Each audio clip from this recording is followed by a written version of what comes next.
தாவேக்க கொள்கை தலைவர்களுள் ஒருவரான அஞ்சலை அம்மாளின் நினைவு தினத்தை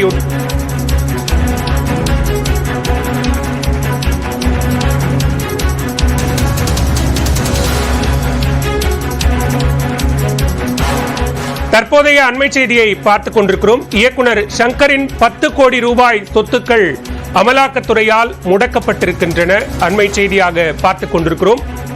இயக்குனர் சங்கரின் 10 கோடி ரூபாய் சொத்துக்கள் அமலாக்கத்துறையால் தற்போது முடக்கப்பட்டிருக்கிறது. அண்மை செய்தியாக பார்க்கிறோம். கூடுதல் விவரங்களோடு இணைகிறார் சிறப்பு செய்தியாளர் கோகுல். விவரங்கள். இயக்குனர் சங்கருடைய சொத்துக்களை அமலாக்கத்துறை முடக்கி நடவடிக்கை எடுத்திருக்கிறார்கள். குறிப்பாக 10 கோடி ரூபாய் மதிப்பிலான 3 அசையா சொத்துக்கள் முடக்கி நடவடிக்கையானது எடுக்கப்பட்டிருக்கிறது.